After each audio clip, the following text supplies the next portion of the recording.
ಶ್ರೀ ಗುರುಭ್ಯೋ ನಮಃ ಹರಿ ಓಂ ಅತ್ಯುದ್ರಿಕ್ತ ವಿದೋಷ ಸತ್ಸುಖಮಃ ಜ್ಞಾನೈಕತಾನ ಪ್ರಭಾ ಸರ್ವಪ್ರಾಭವ ಶಕ್ತಿಭೋಗಬಲ ಸತ್ಸಾರಾತ್ಮ ದಿವ್ಯಾಕೃತಿಂ ಸೃಷ್ಟಿಸ್ಥಾನ ನಿರೋಧ ನಿತ್ಯ ನಿಯತಿ ಜ್ಞಾನ ಪ್ರಕಾಶಾವೃತಿ ಧ್ವಾಂತ ಮೋಕ್ಷ ವಿಮೋಕ್ಷದಂ ಹರಿಮಜಂ ನಿತ್ಯಂ ಸದೋಪಾಸ್ಮಹೇ. 297ನೇ ಪುಟದಲ್ಲಿ ಪಾಠ ನಡೀತಾ ಇದೆ. ಏನಾಯಿತು? ಬೆಳಗ್ಗೆ ಹೇಳುವಾಗ 3 ಜನ ಉದ್ಗೀತ ಕುಶಲರು, ಆ 3 ಜನ ಉದ್ಗೀತ ಕುಶಲರು ಒಂದೆಡೆ ಸೇರಿಕೊಂಡು ಉದ್ಗೀತದ ಬಗ್ಗೆ ವಿಮರ್ಶೆಯನ್ನ ಚರ್ಚೆಯನ್ನ ಮಾಡೋಣ ಅಂತ ಪ್ರಾರಂಭ ಮಾಡುತ್ತಾರೆ. ಮೊದಲು ಶಿಲಕ ಶಾಲಾವತ್ಯ ಅನ್ನುವರು ದಾಲ್ಭರಿಗೆ ಪ್ರಶ್ನೆಯನ್ನ ಮಾಡ್ತಾರೆ. ದಾಲ್ಭರು ಉತ್ತರ ಹೇಳ್ತಾ ಬಂದು, ನಾವಂತರೂ ಸಾಮಗಾನವನ್ನ ಮಾಡಿ ಸಾಮಗಾನದಿಂದ ಉತ್ತಮನಾದ ವ್ಯಕ್ತಿಯನ್ನ ಹೇಳಬೇಕು ಅಂತಾದರೆ ಸ್ವರ್ಗಲೋಕಾಭಿಮಾನಿಯಾದ ಶಿವನನ್ನ ಕುರಿತು ಹೇಳ್ತೇವೆ. ಆಕ್ಚುಲಿ ಸ್ವರ್ಗಲೋಕಾಭಿಮಾನಿ ಅಂತ ಹೇಳಿದ್ದು ಏನ್ ಸ್ವಾರಸ್ಯದ ಅಂತ ಶ್ರೀಮದಾಚಾರ್ಯ ಮುಂದೆ ಹೇಳ್ತಾರೆ. ಬೆಳಗ್ಗೆ ಒಂದು ಹೇಳಿದ್ದೆ, ಅದು ನನ್ನದು, ಬೇರೆ ಪ್ರಸಂಗದಲ್ಲಿ ಓದಿಕೊಂಡದ್ದು ಅಂಶವನ್ನ ಹೇಳಿದ್ದು.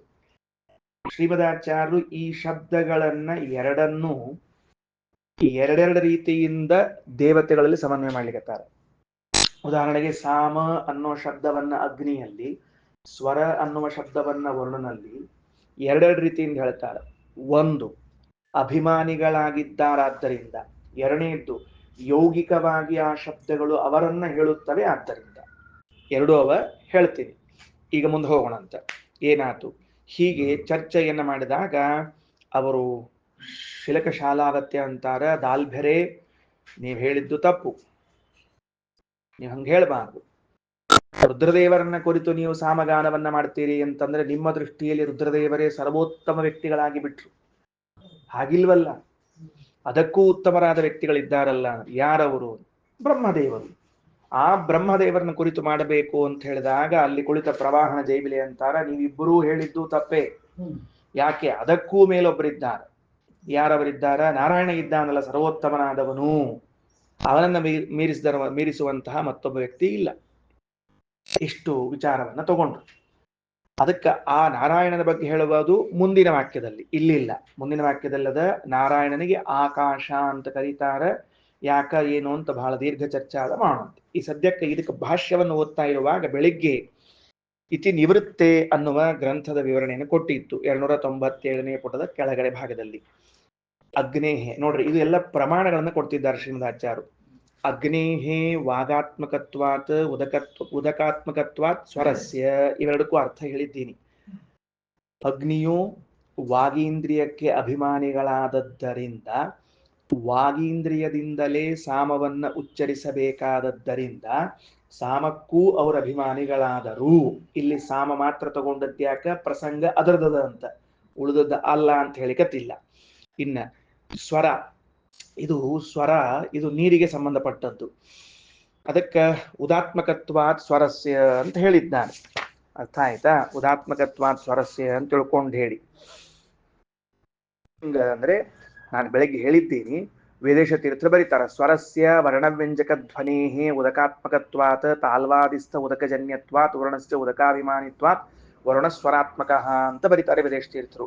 ಗಂಟಲಲ್ಲಿರುವಂತಹ ಪಸೆ ಆ ಹಸಿ ಇಲ್ಲದೆ ಹೋದ್ರೆ ಧ್ವನಿಯನ್ನ ಮಾಡ್ಲಿಕ್ಕೆ ಬರುವುದಿಲ್ಲ. ಆದ್ದರಿಂದ ಅಲ್ಲಿರುವಂತಹ ಜಲಕ್ಕೆ ವರುಣ ಅಭಿಮಾನಿಯಾದದ್ದರಿಂದ ಅವರು ಸ್ವರಕ್ಕೆ ಅಭಿಮಾನಿಗಳಾಗಿದ್ದಾರೆ ಅಂತ ಆಗಿತ್ತು. ಇದು ಮುಗಿದ ಮೇಲೆ 2 ಶ್ರುತಿಗಳನ್ನ ಕೋಟ್ ಮಾಡ್ತಾರೆ ಶ್ರೀಮದಾಚಾರ್ಯ. ಅಲ್ಲೇ ಏನಂತ? ಆದಿತ್ಯೋ ಏವ ಪ್ರಾಣಃ ಅನ್ನಂ ವೈ ಪ್ರಜಾಪತಿ.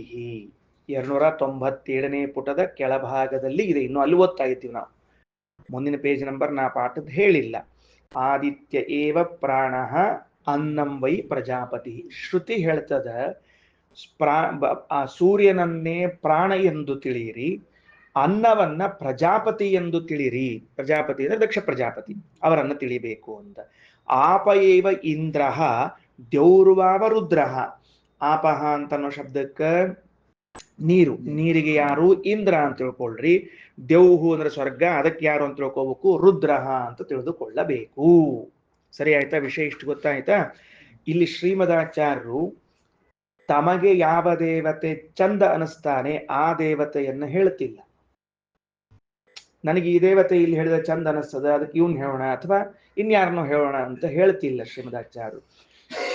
ಶ್ರೀಮದಾಚಾರ್ಯರು ಇಲ್ಲಿ ಬಂದದ್ದಕ್ಕೆ ಇನ್ನೊಂದು ಶ್ರುತಿಯ ಸಂವಾದವನ್ನ ಸಮಾಖ್ಯ ಇಟ್ಟುಕೊಂಡು ಪ್ರಮಾಣವನ್ನ ಉದಾಹರಣೆ ಮಾಡ್ಲಿಕ್ಕತ್ತಾರೆ. ಉದಾಹರಣೆಗೆ ಈಗ ನೀರಿಗೆ ಇಂದ್ರನನ್ನೇ ಯಾಕೆ ಕರಿಬೇಕಾಗಿತ್ತು, ಅಲ್ಲಿ ವರುಣನ್ ಹೇಳಿ ಇಲ್ಲಿ ಇಂದ್ರನ ಯಾಕೆ ಹೇಳಬೇಕಾಗಿತ್ತು ಅಂದ್ರೆ ಸ್ಪಷ್ಟವಾಗಿ ಆಪ ಏವ ಇಂದ್ರಹ ಅನ್ನೋ ಪ್ರಮಾಣ ವಾಕ್ಯ ಸಿಕ್ಕಿದೆ ಆಚಾರ್ಯ. ಸ್ವರ್ಗಕ್ಕೆ ಇಂದ್ರದೇವರೇ ಇರುವಾಗ ರುದ್ರದೇವರನ್ನ ಯಾಕೆ ತಗೊಂಡ್ರಿ ಅಂದ್ರೆ ಪ್ರಮಾಣ ವಾಕ್ಯ ದ್ಯೌರ್ವಾವ ರುದ್ರಹ ಅಂತ ಸ್ಪಷ್ಟವಾದ ವಾಕ್ಯ ಅದ. ಅಂದ ಮೇಲೆ ಪ್ರಮಾಣಕ್ಕನುಸಾರಿಯಾಗಿ ಅರ್ಥವನ್ನ ಹೇಳಬೇಕೆ ಹೊರತಾಗಿ ಬೇರೆ ಇನ್ಯಾವ ವ್ಯಕ್ತಿಗಳನ್ನು ತೆಗೆದುಕೊಳ್ಳಿಕ್ ಬರುವುದಿಲ್ಲ. ಒಂದು ಇನ್ನೊಂದು ಸ್ವಲ್ಪ ಚರ್ಚೆಯನ್ನ ಮಾಡೋಣ ಅಂತ. ಇದಾದ್ಮೇಲೆ ಹೊಸ ವಿಷಯದ ಸ್ವಲ್ಪ ಅದ್ರ ಬಗ್ಗೆ ಬಹಳ ಹೇಳಬೇಕಾಗಿದೆ, ಹೇಳ್ತೀನಿ. ಏನು ಅಂದ್ರೆ ಇಲ್ಲೇನಾಯ್ತು, ಈಗ ಅಕ್ಷರಶಃ ತಾರತಮ್ಯ ಬಂತು. ನಿಮ್ಮ ಪುಸ್ತಕಗಳನ್ನೆಲ್ಲ ಬಿಟ್ಬಿಡ್ಬೇಕು, ನಿಮ್ಮ ಪುಸ್ತಕಗಳನ್ನೆಲ್ಲ ಬಿಟ್ಬಿಡ್ಬೇಕು. ತಾರತಮ್ಯ ಬಂತು. ತಾರತಮ್ಯದಲ್ಲಿ ಮೊದಲಿಗೆ ಬಂದವರು ಯಾರು ಅಂದ್ರೆ ಸಾಮಶಬ್ದ ವಾಚ್ಯರಾದ ಅಗ್ನಿ. ಅವರು 15ನೇ ಕಕ್ಷೆಯಲ್ಲಿ ಬರುವಂಥವ್ರು. ಎಲ್ಲಿ ಬರ್ತಾರೆ? 15ನೇ ಕಕ್ಷೆಯಲ್ಲಿ. ಅಗ್ನಿಯಾದ ಮೇಲೆ ಅವರಿಗೆ ಆಶ್ರಯ ನೀಡಿರುವಂತಹ ವರುಣ ಯಾವ ಕಕ್ಷೆಯಲ್ಲಿ ಬರ್ತಾನೆ? 13ನೇ ಕಕ್ಷೆಯಲ್ಲಿ ಬರ್ತಾನೆ ವರುಣ. ವರುಣನ ಮೇಲೆ ಹೇಳಿರುವಂತಹ ಸೂರ್ಯನಿದ್ದಾರಲ್ಲ, ಅವರು 12ನೇ ಕಕ್ಷೆಯಲ್ಲಿ ಬರ್ತಾರೆ. ಆ ಸೂರ್ಯನ ಮೇಲೆ ಹೇಳಿರುವಂತಹ ದಕ್ಷ ಪ್ರಜಾಪತಿ ಏನಿದ್ದಾರೆ ಅವರು 10ನೇ ಕಕ್ಷೆಯಲ್ಲಿ ಬರ್ತಾರೆ. ಆ ದಕ್ಷ ಪ್ರಜಾಪತಿಯ ಮೇಲಿರುವಂತಹ ವ್ಯಕ್ತಿ ಇಂದ್ರದೇವರು 8ನೇ ಕಕ್ಷೆಯಲ್ಲಿ ಬರ್ತಾರೆ. ಅವರ ಮೇಲಿರುವಂತಹ ರುದ್ರದೇವರು 5ನೇ ಕಕ್ಷೆಯಲ್ಲಿ ಬರ್ತಾರೆ. ಅವರ ಮೇಲಿರುವಂತಹ ಬ್ರಹ್ಮದೇವರು 2ನೇ ಕಕ್ಷೆ, ಅವರ ಮೇಲಿರುವಂತಹ ಪರಮಾತ್ಮ 1ನೇ ಕಕ್ಷೆ, ಅಥವಾ ಬ್ರಹ್ಮದೇವರು 3ನೇ ಕಕ್ಷೆ ಅನ್ಕೊಳ್ರಿ. ಲಕ್ಷ್ಮೀದೇವಿನ ಪ್ರತ್ಯೇಕ ಮಾಡಿಕೊಂಡಾಗ 3ನೇ ಕಕ್ಷೆಯಲ್ಲಿ ಬರ್ತಾರೆ. ಆಮೇಲೆ ಮುಂದೆ ಪರಮಾತ್ಮ 1ನೇ ಕಕ್ಷೆಯಲ್ಲಿ ಬರ್ತಾನೆ ಅಂತಿದೆ. ಅರ್ಥ ಆಯ್ತಾ ಈಗ ಹೇಳಿದ್ದೇನೆ ಅಂತ ಹೇಳಿ? ಈ ಕಕ್ಷೆ ಒಂದ್ ಸ್ವಲ್ಪ ಬರೆದಿಟ್ಕೊಳ್ರಿ, ಬೇಕಾಗ್ತದೆ. ಅಗ್ನಿ 15,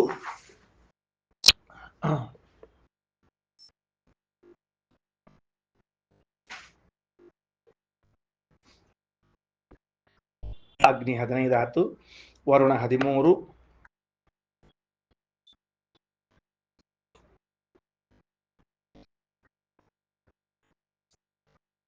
ಸೂರ್ಯ 12, ದಕ್ಷ 10,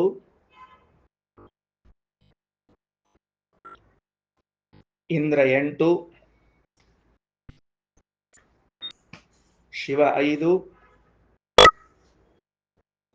ಬ್ರಹ್ಮ 3, ವಿಷ್ಣು 1. ತಾರತಮ್ಯದಲ್ಲಿ ಅಗ್ನಿಯು 15ನೇ ಕಕ್ಷೆಯಲ್ಲಿ ಬರ್ತಾರೆ, ವರುಣರು 13ನೇ ಕಕ್ಷೆಯಲ್ಲಿ ಬರ್ತಾರೆ, ಸೂರ್ಯ 12ನೇ ಕಕ್ಷೆಯಲ್ಲಿ ಬರ್ತಾರೆ, ದಕ್ಷ 10ನೇ ಕಕ್ಷೆಯಲ್ಲಿ ಬರ್ತಾರೆ, ಇಂದ್ರ 8ನೇ ಕಕ್ಷೆಯಲ್ಲಿ, ಶಿವ 5ನೇ ಕಕ್ಷೆಯಲ್ಲಿ, ಬ್ರಹ್ಮ 3ನೇ ಕಕ್ಷೆಯಲ್ಲಿ, ವಿಷ್ಣು 1ನೇ ಕಕ್ಷೆಯಲ್ಲಿ ಬರ್ತಾರೆ. ನಾವು ಇಲ್ಲಿ ಬ್ರಹ್ಮದೇವರ ತನಕ ಬಂದೀವಿ. ಮುಂದಿನ ಪಾಠದಾಗ 1ನೇ ಕಕ್ಷೆಯಲ್ಲಿರುವಂತಹ ಪರಮಾತ್ಮನ ಕಡೆ ಹೋಗ್ತೀವಿ. ಸರಿ ಆಯ್ತಾ? ಇದೇ ತಾರತಮ್ಯದಲ್ಲಿ ಹೇಳಿದ್ದಾರೆ. ಇದರ ಮೇಲೆ ಇದು ಒಂದು ವಾಕ್ಯ ಆ ನಿವೃತ್ತ ಗ್ರಂಥದಲ್ಲಿ ಹೇಳುವಾಗ ಶಿವ ಕ್ರಮೇಣೈವ ಪ್ರೋಕ್ತಃ ಉತ್ತರೋತ್ತರ ಅಂತ ಆದ ಮೇಲೆ ಕ್ರಮೇಣ ಮೋಕ್ಷೇ ಪ್ರಾಪ್ಯಾಶ್ಚ ಪೂರ್ವೇಶಾಂ ಉತ್ತರೋತ್ತರಾಹ ಅಂತ ಒಂದು ಶಬ್ದ ಇದೆ. ಇದೇ ಆರ್ಡರ್ ವೈಸ್ ಮೋಕ್ಷದಲ್ಲೂ ಇವರು ಪ್ರಾಪ್ಯರಾಗಿದ್ದಾರೆ. ನ ಕೇವಲಂ ಇಲ್ಲಿ, ನಾಟ್ ಓನ್ಲಿ ಇನ್ ಸಂಸಾರ, ಮೋಕ್ಷದಲ್ಲೂ ಕೂಡ ಹಿಂಗೆ ಇರ್ತದೆ ಇವ್ರ ತಾರತಮ್ಯ, ಹಿಂಗೆ ಅವ್ರು ಹಿಡ್ಕೊಂಡಿರಬೇಕು ಅಂತ ಹೇಳ್ತಾರೆ. ನೀವು ಹೇಳಿದ್ದು ಏನದ ಅಂತಂದ್ರೆ ಸೃಷ್ಟಿ ಒಳಗೆ ಅವ್ರು ಏನ್ ತಿಳ್ಕೊಂಡು ಹೇಳಿದ್ರು ವಾಸ್ತವಿಕ ಹಂಗಿಲ್ಲ. ನಾ ಬೆಳಗ್ಗೆ ಇಲ್ಲ ಅಂತ ಹೇಳಿ ಇಲ್ಲಿ ಪ್ರಮಾಣ ಎಷ್ಟದ ಅಷ್ಟು ಹೇಳಿಗತ್ತೀನಿ. ನೀವು ಹೇಳಿದ ಮೇಲೂ ಮತ್ತೆ ನಾ ವಿಚಾರ ಮಾಡ್ಕೊಂಡು ಈಗ ಇನ್ನೊಂದ್ಸಲ ಕೂತೀನಿ, ನಿಮ್ಗೆ ಎಷ್ಟು ರೀತಿಯ ಉತ್ತರ ಹೇಳ್ಬೋದು ಅಂತ ಒಂದು ಪ್ರಯತ್ನ ಮಾಡ್ತೀನಿ. ಬೆಳಿಗ್ಗೆ ಏನ್ ಬಂತು ಪ್ರಸಂಗ, ದಕ್ಷ ಪ್ರಜಾಪತಿಯನ್ನ ಹೇಳಿದಂತೆ ಸ್ವಯಂಭೂಮನವನ್ನು ಹೇಳಿಕ್ ಬರ್ತಿತ್ತಲ್ಲ. ಶ್ರೀಮದಾಚಾರ್ಯ ಪ್ರಮಾಣ ಕೊಟ್ಟಿದ್ದಾರೆ, ಎಲ್ಲದಕ್ಕೂ ಪ್ರಮಾಣ ಇದೆ, ಸರಿ ಒಂದು ಚಾನ್ಸ್ ತಗೊಂಡ್ರೆ ಆಗ್ತದಲ್ಲ ಅಂತಂದ್ರೆ ದಕ್ಷ ಪ್ರಜಾಪತಿಗಳು ಯಾವ ಕಕ್ಷೆಯಲ್ಲಿ ಬರ್ತಾರೋ ಸ್ವಯಂಭೂಮನು ಅದೇ ಕಕ್ಷೆಯಲ್ಲಿ ಬರ್ತಾರೆ. 10ನೇ ಕಕ್ಷೆಯಲ್ಲಿ ಇದ್ದಾರೆ ಇಬ್ರು. ಇಬ್ಬರದು ಬೇರೆ ಬೇರೆ ಕಕ್ಷೆ ಇಲ್ಲ. ಇನ್ ಕೇಸ್ ನಾವು ದಕ್ಷನನ್ನ ಸರಿಸಿ ಸ್ವಯಂಭೂಮನುವನ್ನ ತೆಗೆದುಕೊಂಡರೆ ಕಕ್ಷಾ ವ್ಯತ್ಯಾಸ ಆಗ್ತದೆ ನೋಡಿದ್ರೆ ಮೇಲಿನ ಕಕ್ಷೆ ಅಂತೂ ಇಲ್ಲವೇ ಇಲ್ಲ. ತೆಳಗಿನ ಕಕ್ಷೆಗೆ ಹೋಗ್ತದೇನೋ ಅಂದ್ರೆ ತೆಳಗಿನ ಕಕ್ಷೆಗೂ ಹೋಗೋದಿಲ್ಲ, ಮೇಲಿನ ಕಕ್ಷೆಗೂ ಬರೋದಿಲ್ಲ. ಆದ್ದರಿಂದಾಗಿ ಸೂರ್ಯ ಆದ ಮೇಲೆ ದಕ್ಷ ಪ್ರಜಾಪತಿಯನ್ನೇ ತಗೊಂಡಿದ್ದದಕ್ಕೆ ಶ್ರೀಮದಾಚಾರ್ಯ ಒಂದು ಕಾರಣ ಇರಬೇಕು. ಏನು ಕಾರಣ ವಿಚಾರ ಮಾಡೋಂತ. ಸ್ವಯಂಭೂ ಮನುವನ್ನ ತೆಗೆದುಕೊಳ್ಳುವುದರಿಂದ ಏನೂ ವ್ಯತ್ಯಾಸ ಆಗುವುದಿಲ್ಲ. ಅರ್ಥ ಆಯ್ತಾ? ಯಾಕಂದ್ರೆ ಕಕ್ಷಾ ಅಂತೂ ಬೇರೆ ಅಲ್ಲ. ಕಕ್ಷಾ ಬೇರೆ ಅಲ್ಲ ಅಂದ್ರೆ ಅರ್ಥ ಏನು ಅಂದ್ರೆ ಯೋಗ್ಯತೆಯಲ್ಲಿ ಇಬ್ರು ಒಂದೇ. ಸ್ವಯಂಭೂ ಮನುವಿನ ಕೆಪಾಸಿಟಿ ಎಷ್ಟದನೋ ದಕ್ಷ ಪ್ರಜಾಪತಿ ಕೆಪಾಸಿಟಿನೂ ಅಷ್ಟ ಅಂತ ಹೊರತಾಗಿ ಬೇರೆದಿಲ್ಲ. ಒಂದು. ಎರಡನೇದ್ದೇನು ಅಂತ ಕೇಳಿದ್ರೆ ಇವರಿಬ್ಬರೂ ಕೂಡ ಬ್ರಹ್ಮಪುತ್ರರೇ. ಒಂದ್ ಕಡೆ ಒಬ್ರು ರುದ್ರದೇವ್ರ ಪುತ್ರ ಆಗಿ ಒಬ್ರು ಬ್ರಹ್ಮಪುತ್ರ ಆಗಿದ್ರೆ ಅವ್ರನ್ನ ತಗೊಂಡ್ರೆ ಚಲೋ ಇವ್ರನ್ನ ತಗೊಂಡ್ರೆ ಚಲೋ ಅಲ್ಲ ಅನ್ನೋ ಚರ್ಚೆ ಬರಬಹುದಾಗಿತ್ತೇನೋ. ಹಂಗಿಲ್ಲ. ಅರ್ಥ ಆಯ್ತಲ್ಲ? ನಂಬರ್ 1 ಕಕ್ಷಾ ವ್ಯತ್ಯಾಸ ಇಲ್ಲ. ನಂಬರ್ 2 ಇಬ್ರು ಯಾರ ಮಕ್ಕಳು? ಬ್ರಹ್ಮದೇವರ ಮಕ್ಕಳೇ. ನಂಬರ್ 3 ಬ್ರಹ್ಮದೇವರ ಮಕ್ಕಳಾಗಿ ಹುಟ್ಟಿದ್ರು ಕೂಡ ದಕ್ಷ ಪ್ರಜಾಪತಿಗಳು ಬ್ರಹ್ಮದೇವರ ಹೆಬ್ಬೆರಳಿನಿಂದ ಹುಟ್ಟಿದವರು. ದಕ್ಷೋ ಅಂಗುಷ್ಟಾತ್ ಸ್ವಯಂಭುವ. ಆದ್ರೆ ಸ್ವಯಂಭೂಮನು ಬ್ರಹ್ಮದೇವರು ತಮ್ಮ ದೇಹವನ್ನ 2 ಭಾಗಗಳನ್ನ ಮಾಡಿ ಸ್ತ್ರೀ ಪುರುಷರನ್ನ ಮಾಡಿದ ಮೇಲೆ ಅವರಿಬ್ಬರ ಸಂಯೋಗ ಆದಾಗ ಹುಟ್ಟಿದವರು ಸ್ವಯಂಭೂಮನು ಮತ್ತು ಶತರೂಪಾದೇವಿಯರು. ಇಷ್ಟು ವ್ಯತ್ಯಾಸದಲ್ಲೂ ಕೂಡ ಹುಟ್ಟುವಾಗ. ಅರ್ಥ ಆಯ್ತಾ? ಆಮೇಲೆ ದಕ್ಷ ಪ್ರಜಾಪತಿಗಳು ಮೊದಲಿಗೆ ಹುಟ್ಟಿದ್ದಾರೆ, ಸ್ವಯಂಭೂಮನು ಸೃಷ್ಟಿಯ ಕೊನೆಯಲ್ಲಿ ಬಂದಿದ್ದಾರೆ. ಇಷ್ಟು ವ್ಯತ್ಯಾಸದ ಜೊತೆಗೆ ಮೋಕ್ಷವನ್ನ ಹೊಂದುವಾಗ ಗರುಡ ಮಾರ್ಗ ಶೇಷ ಮಾರ್ಗಗಳನ್ನು ವಿಚಾರ ಮಾಡಿ ನೋಡಿದರೂ ಕೂಡ ಇವರೆಲ್ಲರೂ ಬರುವುದು ಗರುಡ ಮಾರ್ಗದಲ್ಲಿಯೇನೆ. ಯಾಕಂದ್ರೆ ಇಂದ್ರ ಪ್ರವೇಶಸ್ಸು ಯದೋಚ್ಚತೆ ತದಾ, ಇಂದ್ರದೇವರ ಪ್ರವೇಶವನ್ನ ಯಾವಾಗ ಹೇಳ್ತಾರೋ ಆವಾಗ ಅದು ಗರುಡ ಮಾರ್ಗ ಅಂತ ಕರೆಸಿಕೊಳ್ಬೇಕು. ಕಾಮದೇವರ ಪ್ರವೇಶವನ್ನು ಹೇಳಿದಾಗ ಅದು ಶೇಷ ಮಾರ್ಗ ಅಂತ ಕರೆಸಿಕೊಳ್ತದೆ. ಇಂದ್ರದೇವರಲ್ಲಿ ಏನೇ ಇವರೆಲ್ಲ ಲಯ ಹೊಂದಬೇಕು. ಯಾರ ಲಯ ಹೊಂದಬೇಕು ಅಂತ ಕೇಳಿದ್ರೆ ಬೃಹಸ್ಪತ್ಯಾಚಾರ ಲಯ ಹೊಂದಬೇಕು, ಸ್ವಯಂಭೂಮನು ಹೊಂದಬೇಕು, ದಕ್ಷ ಪ್ರಜಾಪತಿ ಹೊಂದಬೇಕು, ಇವರೆಲ್ಲರ ಲಯಲ್ಲಿ ಹೊಂದಬೇಕು, ಇಂದ್ರದೇವರಲ್ಲೇ ಹೊಂದಬೇಕು. ಆ ಬೃಹಸ್ಪತ್ಯಾಚಾರ್ಯರಲ್ಲಿ ಸೂರ್ಯಲಯ ಹೊಂದಬೇಕು, ಅಗ್ನಿಲಯ ಹೊಂದಬೇಕು. ಅಗ್ನಿ ಸೂರ್ಯನಲ್ಲೂ, ಸೂರ್ಯ ಬೃಹಸ್ಪತ್ಯಾಚಾರ್ಯರಲ್ಲೂ, ಸ್ವಯಂಭೂಮನು ದಕ್ಷ ಇವರೆಲ್ಲ ಸೇರಿಕೊಂಡು ಇದು ಇಂದ್ರದೇವರಲ್ಲೂ ಲಯ ಹೊಂದಿ, ಇಂದ್ರದೇವರು ಗರುಡದೇವರಲ್ಲಿ ಸೌಪರ್ಣಿಯಲ್ಲಿ, ಸೌಪರ್ಣಿ ಗರುಡದೇವರಲ್ಲಿ, ಗರುಡದೇವರು ಬ್ರಹ್ಮದೇವರಿಗೆ ಹೋಗ್ಬೇಕು. ಆದ್ದರಿಂದಲೂ ಕೂಡ ಲಯ ಹೊಂದುವಾಗಲೂ ಯಾವುದೇ ವ್ಯತ್ಯಾಸಗಳಾಗುವುದಿಲ್ಲ. ಯಾಕಂದ್ರೆ ಒಂದೇ ಮಾರ್ಗದ. ಆ ಕಡೆ ಹೋಗಿದ್ರೆ ಶೇಷ ಮಾರ್ಗದಿಂದ ಬರ್ತಿತ್ತೇನೋ ಅಂತಂದ್ರೆ ಹಂಗೂ ಇಲ್ಲ. ಅಂದ್ರೆ ದಕ್ಷ ಪ್ರಜಾಪತಿಗಳು ಗರುಡ ಮಾರ್ಗದಲ್ಲಿ ಮತ್ತ ಸ್ವಯಂಭೂಮನು ಶೇಷ ಮಾರ್ಗದಲ್ಲಿ ಇದ್ದಾರೆ. ಸೊ ಆ ಕಡೆ ಹೋಗೋಣೇನು ಅಂದ್ರೆ ಅದಕ್ಕೂ ಅವಕಾಶ ಇಲ್ಲ. ಸೊ ಎಲ್ಲಾ ರೀತಿಯಿಂದ ವಿಚಾರ ಮಾಡಿ ನೋಡಿದರೆ ಮತ್ತು ಅನ್ನಕ್ಕೆ ಅಭಿಮಾನಿಗಳು ಸ್ವಯಂಭೂಮನುಗಳು ಅನ್ನುವ ಪ್ರಮಾಣ ಇಲ್ಲ. ದಕ್ಷ ಪ್ರಜಾಪತಿಗಳು ಅನ್ನಕ್ಕೆ ಅಭಿಮಾನಿಗಳು ಅನ್ನೋ ವಾಕ್ಯ ಅದ ಈಗ ಶ್ರೀಮದಾಚಾರ್ಯ ಕೊಟ್ಟದ ಈ ಸದ್ಯಕ್ಕೆ. ಆದ್ದರಿಂದಲೂ ಕೂಡ ನಾವು ದಕ್ಷ ಪ್ರಜಾಪತಿಯನ್ನು ತೆಗೆದುಕೊಳ್ಳುವುದೇ ಯೋಗ್ಯ ಅಂತ ಅನಿಸ್ತದೆ. ಯಾಕಂದ್ರೆ ಪ್ರಮಾಣ ಹೆಚ್ಚದ ಈ ವಿಷಯದಲ್ಲಿ. ಆ ವಿಷಯದಲ್ಲಿ ಪ್ರಮಾಣ ಸಿಕ್ಕಿಲ್ಲ ನಮಗೆ. ಹಿರಿಯರು ಒಪ್ಕೊಂಡ್ಬಿಡೋಣ ಅಂತ ಪ್ರಮಾಣ ಒಂದು ಬೇಕಾಯ್ತು. ಇನ್ ಕೇಸ್ ಅನ್ನಕ್ಕೆ ಅಭಿಮಾನಿಗಳು ಸ್ವಯಂಭೂಮನ ಸಿಕ್ಬಿಟ್ಟಿದ್ರೆ ಮತ್ತದೊಂದು ಸಮಸ್ಯೆ ಆಗ್ತಿತ್ತು. ಸದ್ಯಕ್ಕಂತೂ ಆ ಪ್ರಮಾಣ ಸಿಕ್ಕಿಲ್ಲ ನಮಗೆ. ಶ್ರೀಮದಾಚಾರ್ಯರು ಅನ್ನಂಬೈ ಪ್ರಜಾಪತಿ ಅಂತ ತಿಳಿದುಕೊಂಡು ಇವರನ್ನೇ ಹೇಳಿದ್ರಿಂದಾಗಿ ಮತ್ ನಾವ್ ಯಾರನ್ನು ತಗೋಬೇಕು ಅಂತ ಕೇಳಿದ್ರೆ ದಕ್ಷ ಪ್ರಜಾಪತಿಗಳನ್ನ ತಗೋಬೇಕು ಅಂತ ಇಷ್ಟು ವಿಷಯದ. ಓಕೆನಾ? ಮುಂದ್ಕೊಂಡ್ ಬರ್ರಿ. ಏನಾತು ಈಗ 298ನೇ ಪುಟದಲ್ಲಿ 2 ವಾಕ್ಯವ ಇನ್ನು ಇದಕ್ಕೆ ಸಂಬಂಧಪಟ್ಟ ಭಾಷೆ 2 ವಿಶೇಷ ಜ್ಞಾನ ಸಂಪ್ರಾಪ್ತೇ ಜಾನಂತೋಪಿ ಪರಂ ಹರಿಂ ಬ್ರೂಯುಹು ದೇವಾಶ್ಚ ಋಷಯಃ ತದನ್ಯಸ್ಯ ಪರಾತ್ಮತಾಂ ಇತಿ ಬ್ರಹ್ಮತರ್ಕೇ. ಈ ಒಂದು ವಾಕ್ಯ ನಾನು ಬಿಟ್ಟು ಮುಂದೆ ಹೋಗ್ತೀನಿ, ಸ್ಕಿಪ್ ಮಾಡ್ಕೊಂಡು ಮುಂದೆ ಹೋಗಿ ಆಮೇಲೆ ಇಲ್ಲಿ ಬರ್ತೀನಿ. ಸ್ವರ್ಗದವರೆಗೆ ನಾವು ಸಾಮವನ್ನು ನಿಲ್ಲಿಸ್ತೇವೆ ಅಂದ್ರೆ ಏನರ್ಥ ಅಂದ್ರೆ ಸ್ವರ್ಗಾಭಿಮಾನಿ ರುದ್ರಂ ಪ್ರತಿ ಸಾಮ ಅಭಿಸಂಸ್ಥಾಪಯಾಮಃ. ಸ್ವರ್ಗಾಭಿಮಾನಿಗಳಾದ ರುದ್ರದೇವರನ್ನೇ ನಾವು ಸಾಮದಿಂದ ಕೊಂಡಾಡುತ್ತೇವೆ. ಯಾವ ಸಾಮ ಇದು? ಉದ್ಗೀತ ಸಾಮ. ಅಂದ್ರೆ ಉದ್ಗೀತ ಸಾಮದಿಂದ ನಾವು ರುದ್ರದೇವರನ್ನ ಕೊಂಡಾಡ್ತೇವೆ ಅಂದರೂ ರುದ್ರದೇವರು ಸರ್ವೋತ್ತಮರು ಅಂದರೂ ಬೇರೆ ವ್ಯತ್ಯಾಸ ಇಲ್ಲ. ಯಾಕೆ? ಉದ್ಗೀತ ಶಬ್ದಕ್ಕೆ ಅರ್ಥ ಏನದ? ಸರ್ವೋತ್ತಮ ಅಂತ ಅರ್ಥದ. ಉದ್ಗೀತ ಶಬ್ದಕ್ಕೆ ಸರ್ವೋತ್ತಮ ಅಂತ ಇದ್ದ ಹೊತ್ನೊಳಗ ನಾವು ಉದ್ಗೀತ ಸಾಮದಿಂದ ಸ್ವರ್ಗಾಭಿಮಾನಿಗಳಾದ ರುದ್ರದೇವರನ್ನ ಕೊಂಡಾಡ್ತೀವಿ ಅಂದ್ರೆ ಅಲ್ಟಿಮೇಟ್ಲಿ ನೀವೇನು ಒಪ್ಕೊಂಡಂಗಾಯ್ತು ಅಂದ್ರೆ ರುದ್ರದೇವರೇ ಸರ್ವೋತ್ತಮ ಅಂತ ಒಪ್ಕೊಂಡಂಗಾಯ್ತು. ಆಯ್ತಾ? ತತ್ ಸ್ಥಾವಕಂ ಹಿ ಸಾಮ. ಅವರನ್ನ ಸ್ತುತಿಸುವುದೇ ಸಾಮ. ಸ್ಥಾವಕ ಅಂದ್ರೆ ಸ್ತುತಿಸುವುದು ಅಂತ ಅರ್ಥ. ತತ್ ಅಂದ್ರೆ ಆ ರುದ್ರದೇವರನ್ನ ಸ್ತುತಿಸುವುದೇ ಸಾಮ. ಮೂರ್ಧಾತೆ ವಿಪದೇದಿತಿ ಯಃ ಕಶ್ಚಿತ್ ಬ್ರೂಯಾಚೇತ್ ವಿಪತಿಷ್ಯತಿ. ಯಾರಾದರೂ ನಿನ್ ತಲೆ ಬಿದ್ದೋಗುತ್ತೆ ಅಂತ ಹೇಳಿದರೆ ಹಾಗೆ ಆದೀತು. ಹಂಗ ಅನ್ವಯ ಮಾಡಿಕೊಳ್ಬೇಕು ಅಂತ ತಿಳಿಸ್ಯಾರ. ಈ ವಾಕ್ಯ ಅನ್ವಯವನ್ನ ಮಾಡಿಕೊಳ್ಳಿಕ್ಕೆ ಹೊರಟ ವಾಕ್ಯ. ಸರಿ, ಅದೇ ಇದು ಏನೋ ವಿಷಯದಲ್ಲಿ ಬಂದಿರುವಂತಹ ಪೃಥ್ವಿಗೆ ಯಾರು ಅಭಿಮಾನಿಗಳು, ಪೃಥ್ವಿ ಶಬ್ದ ವಾಚ್ಯರು ಯಾರು ಅಂತ ಕೇಳಿದಾಗ ಹೇಳಿರ್ಲಿಲ್ವಲ್ಲ, ಅದಕ್ಕೆ ಬ್ರಹ್ಮೈವಿಹಿ ಪೃಥಿವ್ಯಾತ್ಮ, ಬ್ರಹ್ಮದೇವರೇ ಪೃಥ್ವಿಗೆ ಅಭಿಮಾನಿಗಳು. ತುಂಬಾ ಸೂಕ್ಷ್ಮದ, ಬಹಳ ಅದು ಎಷ್ಟದ ಅಂದ್ರೆ ಡೆಲಿಕೇಟ್ ಅದ, ಹೇಳ್ಬೇಕು ಅದನ್ನ ಹ್ಯಾಂಡಲ್ ಮಾಡೋಣಂತ. ಏನ್ ಹ್ಯಾಂಡಲ್ ಮಾಡೋಣಂತ? ಇಲ್ಲೇನು ಆತ್ಮ ಶಬ್ದ ಬಂದದ? ಬ್ರಹ್ಮೈವಹಿ ಚತುರ್ಮುಖನೇ ಪೃಥ್ವಿ ಆತ್ಮ. ಆತ್ಮ ಅಂದ್ರ ಅಭಿಮಾನಿ ಅಂತ ಅರ್ಥ. ಇಲ್ಲಿ ಸ್ವರೂಪ ಅಲ್ಲ, ಪೃಥ್ವಿ ಸ್ವರೂಪ ಅಲ್ಲ. ಆತ್ಮ ಶಬ್ದಕ್ಕೆ ಸ್ವರೂಪ ಅಂತೂ ಅರ್ಥ ಬಂದದ, ಹಂಗೆ ಹೇಳಬಾರ್ದು.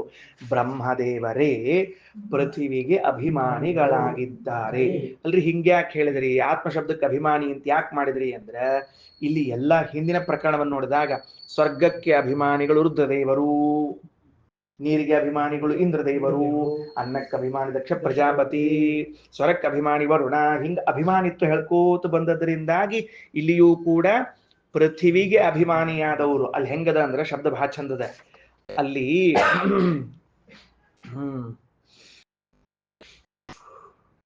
ಅಯಂ ಲೋಕಃ ಅಂತ ಶಬ್ದ ಅದ ಅಲ್ಲಿ ಮೂಲದಲ್ಲಿ. ಅಯಂ ಲೋಕಃ ಅಂತದ. ಇರ್ಲಿ, ಈ ಸದ್ಯಕ್ಕೆ ಹೇಳ್ತೀನಿ, ಮತ್ತೆ ಬಂದಾಗ ಹೇಳ್ತೀನಿ.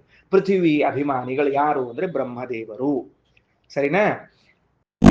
ಅದೇ ಮತ್ತೆ ಹೇಳಿದ್ರಿ ಅದನ್ನ ಅಂದ್ರೆ, ಅಲ್ಲಪ್ಪ ಹೊಸ ಅಂಶ ಏನ್ ತಿಳಿದಿದ್ದೇವೆ ಅಂದ್ರೆ, ಪೃಥ್ವಿ ಎನ್ನುವಂತಹ ಒಂದು ಭಾಗ ಏನಿದೆ, ಭೂಭಾಗ, ಅದಕ್ಕೆ ಬ್ರಹ್ಮದೇವರು ಅಭಿಮಾನಿಗಳು ಅಂದ್ರೆ ಅವರು ಜವಾಬ್ದಾರಿ ಉಳ್ಳವರು ಅದರ ಬಗ್ಗೆ.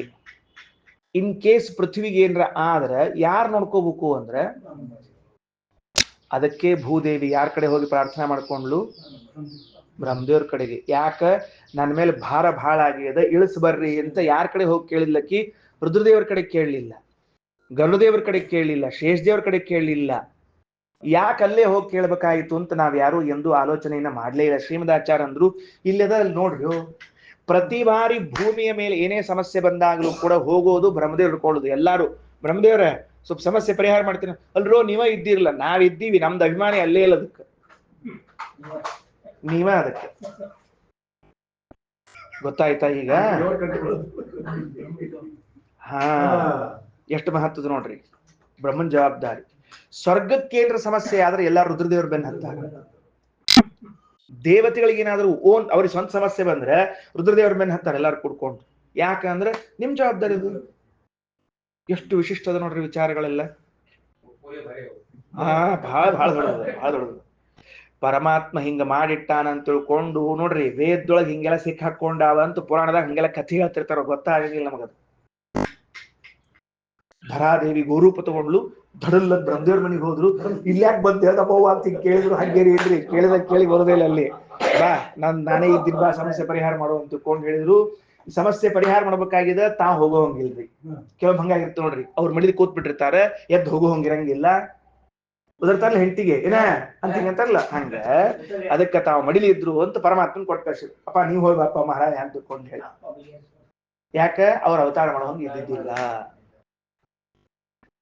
ಬಿಡ್ರಿ, ಬ್ರಹ್ಮೈವಹಿ ಪೃಥಿವ್ಯಾತ್ಮ ಅಂತ ಇಲ್ಲಿ ಮುಗೀತು. ಈಗ ಮೇಲಿಂದ ಹೋಗೋಣಂತ ಬ್ರಹ್ಮ ತರ್ಕದ ಒಂದು ವಾಕ್ಯವನ್ನು ಶ್ರೀಮದಾಚಾರ್ಯ ಹೇಳ್ತಾರೆ. ಇದು ಒಂದನ್ನೇ ಒಂದು 5 ನಿಮಿಷ ತಗೊಳ್ಳೋಣಂತ, ಆರಾಮ್ ಅರ್ಥ ಮಾಡ್ಕೊಳ್ಳೋಣಂತ. ಏನು? ಶ್ರೀಮದಾಚಾರ್ಯರ ಒಂದು ಮೌಲಿಕವಾದ ಪ್ರಶ್ನೆ, ಅತ್ಯದ್ಭುತವಾದ ಪ್ರಶ್ನೆ. ನನಗನ್ಸಿದ ಮಟ್ಟಿಗೆ ಹಿಂಗ್ ಕೇಳಲಿಕ್ಕೆ ಇವ್ರಿಗೊಬ್ಬರಿಗೆ ಬರ್ತದೆ. ಶ್ರೀಮದಾಚಾರ್ಯ ಒಬ್ಬರಿಗೆ ಹಿಂಗ್ ಕೇಳಿ ಬರ್ತದೆ, ಪ್ರಶ್ನೆ ಕೇಳಿ ಉತ್ತರ ಕೊಡ್ಲಿಕ್ಕೆ ಬರ್ತದೆ. ಕೆಲವು ಪ್ರಶ್ನೆ ಕೇಳಿ ಕೂತ್ ಬಿಡ್ಲಿಕ್ಕೆ ಬರ್ತಿರ್ತದೆ ನಮಗ. ಪ್ರಶ್ನೆ ಕೇಳಿ ನಮ್ಗ ಮುಗೀತು, ಉತ್ತರ ಯಾರು ಕೊಡೋರು? ಕೊಟ್ಕೊಳ್ಳೋರು ಕೊಟ್ಕೊಳ್ಳಿ ಅಂತ ಹೇಳಿ. ಅದಕ್ಕೆ ಇಲ್ಲಿ ಪ್ರಶ್ನೆ ಕೇಳ್ತಾರೆ, ಮೌಲಿಕವಾದ ಪ್ರಶ್ನೆ ಕೇಳ್ತಾರೆ. ಏನ್ ಪ್ರಶ್ನೆ? ಅಲ್ಲ, ಇವ್ರು 3 ಮಂದಿ ಋಷಿಗಳು ಹೌದೋ ಅಲ್ಲ? ಮೊದಲನೇದ್ದು, ಹೌದ್ರಿ, ಯಾಕೆ ಹಂಗ ವಿಚಾರ ಮಾಡ್ತೀರಿ? 3 ಮಂದಿ ಋಷಿಗಳೇ. ಅವರು ಋಷಿಗಳಾಗಿರ್ಲಿಲ್ಲ ಅಂದ್ರೆ ಅವ್ರ ಹೆಸರು ವೇದೊಳಗೆ ಬರ್ತಿದ್ದೇ ಇಲ್ಲ. ಯಾರವರು? ಶಿಲಕ ಶಾಲಾವತ್ಯ, ಚೈಕಿತಾಯನ ದಾಲ್ಭ್ಯ, ಪ್ರವಾಹನ ಜೈಬಿಲಿ. 3 ಮಂದಿ ಋಷಿಗಳೇ. ಇವ ರಾಜರ್ಷಿ, ಅವ್ರು ಬ್ರಹ್ಮ ಋಷಿಗಳಷ್ಟೇ. ಅಂದ್ರೆ ಬ್ರಾಹ್ಮಣ ಋಷಿಗಳವರು, ಇವರು ರಾಜ ಋಷಿಗಳವರು ಅಷ್ಟೇ. ವೇದಗಳಲ್ಲಿ ಅವರ ಹೆಸರುಗಳು ದಾಖಲಾಗಬೇಕಾಗಿದ್ದರೆ ಅವರು ಋಷಿಗಳಾದದ್ದಕ್ಕೆ ದಾಖಲಾಗಿರ್ತದೆ. ಇನ್ ಕೇಸ್ ಅವ್ರು ಋಷಿಗಳಾಗಿರ್ಲಿಲ್ಲ ಅಂದ್ರೆ ಅವ್ರ ಹೆಸರು ದಾಖಲಾಗುವುದಿಲ್ಲ. ಇದಕ್ಕೆ ನೀವು ಮತ್ತೆ ಎಲ್ಲಿ ಹೋಗ್ಬೇಕು? ಬ್ರಹ್ಮಸೂತ್ರದಲ್ಲಿ ಹೋಗ್ಬೇಕು. ಎಲ್ಲಿ ಹೋಗ್ಬೇಕು ಬ್ರಹ್ಮಸೂತ್ರದಲ್ಲಿ ಅಂದ್ರೆ ದೇವತಾಧಿಕರಣ ಅಂತ ಒಂದು ಅಧಿಕರಣ ಬರ್ತದೆ. ಅದು ದೇವತಾಧಿಕರಣಕ್ಕೆ ಹೋದಾಗ ಇವ್ರ ಹೆಸರು ಯಾಕೆ ಬರ್ತದೆ, ಏನ್ ಬರ್ತದೆ ಅಂತ ಎಲ್ಲ ಅಲ್ಲಿ ಹೇಳ್ಯಾರ. ಸರಿನಾ? ಓಕೆ, ಮುಂದೆ ಹೋಗೋಣ ಅಂತೀಗ. ಏನ್ ಪ್ರಶ್ನೆ ಮಾಡ್ತಾರೆ ಶ್ರೀಮದಾಚಾರ್ಯರು ಅಂದ್ರೆ, ಇವರು ಋಷಿಗಳು ಮತ್ತು ಇವರು ಋಷಿಗಳಾದ ಮೇಲೆ ಇವರಿಗೆ ಹೇಗೆ ವಿಷ್ಣು ಸರ್ವೋತ್ತಮತ್ವ ಜ್ಞಾನ ಆಗದೆ ಉಳಿತು? ಯಾಕಂದ್ರ ದಾಲ್ಘರೇನಂತಾರ ಅಂದ್ರ, ನಾವು ರುದ್ರದೇವರನ್ನ ಉತ್ತಮ ಅಂತ ಕರಿತೀವಪ್ಪ, ನಾವು ಬೇರೆಯವ್ರನ್ನೆಲ್ಲ ಸ್ವರಸಾಮದಿಂದ ಹೇಳೋದಿಲ್ಲ ಅಂತ. ಹಂಗನಬಾರ್ದು, ಬ್ರಹ್ಮದೇವ್ರನ್ನ ಉತ್ತಮರ ಅನ್ಬೇಕು ಅಂತವ್ರು. ಅಂದಮೇಲೆ ಇವರು ಋಷಿಗಳಾದ ಮೇಲೆ ಇವರಿಗೆ ಅಪರೋಕ್ಷ ಜ್ಞಾನ ಆಗಲೇಬೇಕು. ಇವರಿಗೆ ಅಪರೋಕ್ಷ ಜ್ಞಾನ ಆಗಬೇಕು ಅಂದ್ರೆ ಇವರು ಭಗವಂತನ ಸಾಕ್ಷಾತ್ಕಾರ ಮಾಡಿಕೊಂಡಿರಬೇಕು.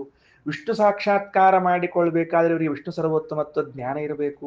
ವಿಷ್ಣು ಸರ್ವೋತ್ತಮತ್ವ ಜ್ಞಾನವಿಲ್ಲದೆ ಇವರು ವಿಷ್ಣುವಿನ ಸಾಕ್ಷಾತ್ಕಾರವನ್ನು ಹೆಂಗ ಮಾಡ್ಕೋತಾರ? ಸಾಕ್ಷಾತ್ಕಾರ ಮಾಡಿಕೊಳ್ಳದೆ ಇವರು ಋಷಿಗಳು ಹೆಂಗಾಗ್ತಾರ? ಅರ್ಥ ಆಗ್ತಾ ಇದೆಯಾ? ಅರ್ಥ ಆಗ್ತಾ ಇದೆಯಾ?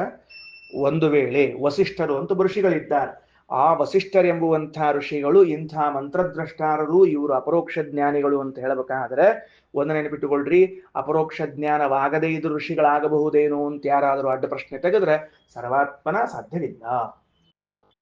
ಸರ್ವಾತ್ಮನ ಸಾಧ್ಯವಿಲ್ಲ. ಅವರ ಅಪರೋಕ್ಷ ಜ್ಞಾನಿಗಳಾಗಿರ್ಲೇಬೇಕು. ಏನು ಬೈ ಡಿಫಾಲ್ಟ್ ಲೆಕ್ಕ, ನಿಮ್ ಲೆಕ್ಕದಂಗ ಏನು ಅವರ ಅಪರೋಕ್ಷ ಜ್ಞಾನಿಗಳಾಗಿರಬೇಕು ಅಂದ್ರೇನೆ ಋಷಿಗಳಾಗ್ತಾರ. ಅಪರೋಕ್ಷ ಜ್ಞಾನ ಅಂತಂದ್ರೇನೆ ಭಗವಂತನ ಸಾಕ್ಷಾತ್ಕಾರ. ಭಗವಂತನ ಸಾಕ್ಷಾತ್ಕಾರ ಆಗಬೇಕು ಅಂದ್ರೆ ಅವರು ಸರ್ವೋತ್ತಮ ಅಂತನೋ ಜ್ಞಾನ ಉಳ್ಳವರಾದರೇನೇ ಆಗ್ತದ, ಇಲ್ಲದೆ ಇದ್ರೆ ಆಗೋದಿಲ್ಲ. ಹಂಗಿದ್ಮೇಲೆ ಇವರಿಗೆ ವಿಷ್ಣು ಸರ್ವೋತ್ತಮತ್ವ ಜ್ಞಾನ ಇತ್ತು. ಇದ್ಮೇಲೆ ಹಿಂಗೆ ಪ್ರಶ್ನೆ ಮಾಡಿದ್ರು ಅವರು ಅಂತ ಒಂದು ಪ್ರಶ್ನೆ ಈಗ ಶ್ರೀಮದಾಚಾರ್ಯ ಕೇಳಿದ್ದು. ಎಲ್ಲಿ ಹಿಡಿದ್ರು ನೋಡ್ರಿ ಶ್ರೀಮದಾಚಾರ್ಯ, ಎಲ್ಲಿ ಹಿಡಿದ್ರು ಅದನ್ನು. ರುದ್ರ ಅಂದ ಬ್ರಹ್ಮ ಅಂತ ಯಾಕಂದ್ರೆ ಇಬ್ರು ಇನ್ನು ವಿಷ್ಣು ಅಂದವ್ರು ಮುಂದೆ ಬರ್ಬೇಕು, ಇನ್ಮೇಲೆ ಇನ್ನು ಬಂದಿಲ್ಲ ಅವರು. ಅದೇ ಪ್ರವಾಹನ ಜೈವಿಲಿ ಅವ್ರ ಮುಂದೆ ಹೇಳೋರಿದ್ದಾರೆ, ವಿಷ್ಣು ಸರ್ವೋತ್ತಮ ಅಂತ ಅವ್ರು ಹೇಳೋರಿದ್ದಾರೆ. ಹಂಗಾಗಿ ಇವರಿಬ್ಬರು ಶಿಲಕ ಮತ್ತು ದಾಲ್ಭರಿಬ್ಬರು ಕೂಡ ಅದ ಹೆಂಗ ಒಬ್ರು ರುದ್ರದೇವರು, ಒಬ್ರು ಬ್ರಹ್ಮ ಸರ್ವೋತ್ತಮ ಅಂದ್ಬಿಟ್ರು, ಮರ್ತ್ ಹೋಗಿತ್ತು ಅಂತ ಅರ್ಥ. ಹಂಗಾಗ್ತಿರ್ತಾವ ಕೆಲವು ಅವಸರದಾಗ. ಮೊದ್ಲಿಗೆ ಗಣಪತಿ ಮಂಗಳಾರತಿ ಮಾಡಿ ಆಮೇಲೆ ಅಯ್ಯೋ ಇವ್ರಿಗೆ ಮಾಡೋದು ಉಳಿದು ಬಿಟ್ಟಿತ್ತು ಮತ್ತೆ ಗಡಿಬಿಡಿ ಒಳಗ ಮಂಗಳಾರತಿ ಬತ್ತಿ ಗಣಪತಿ ಮಾಡಿ ಹಣವಪ್ಪ ಮಾಡಿ ಅಂತ ಹೇಳಿ ಹಣವಪ್ಪರ ಕಡೆ ಬಂದ ಹಣವಪ್ಪ ಹಿಂಗಂದು ಮತ್ ಸಾರಿ ಹೇಳಿ ಹಣವಪ್ಪ ಸಾರಿಪ್ಪ ಹಣವಪ್ಪ ಅದ್ ಮತ್ತೆ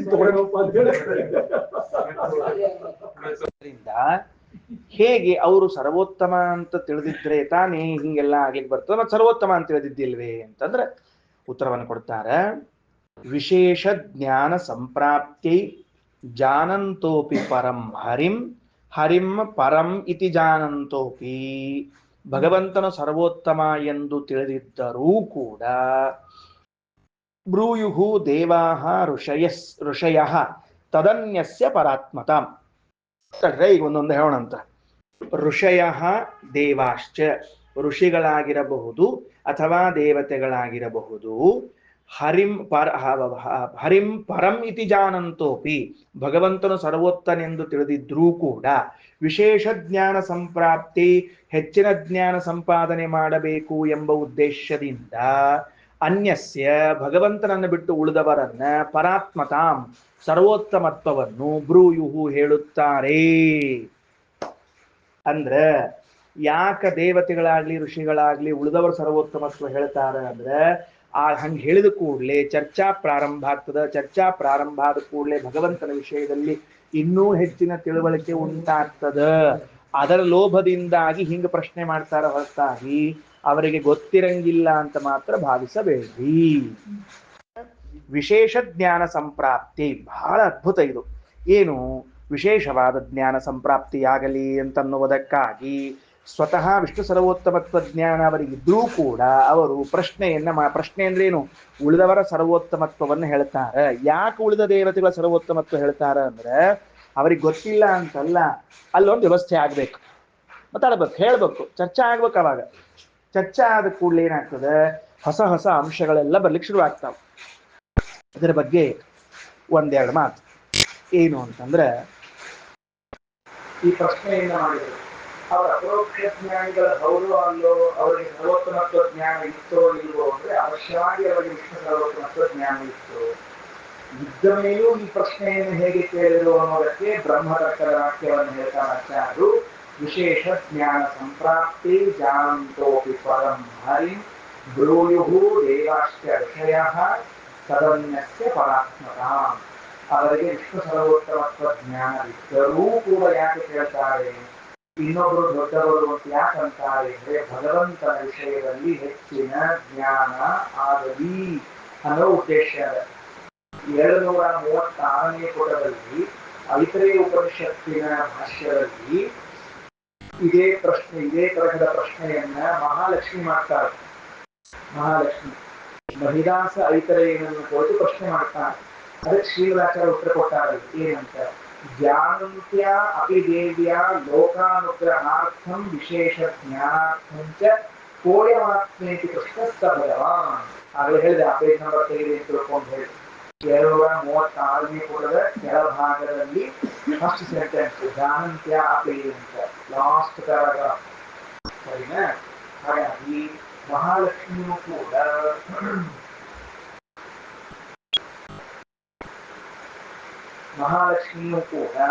ಭಗವಂತನ ಬಗ್ಗೆ ಬಲ್ಲವರಾಗಿದ್ದರು.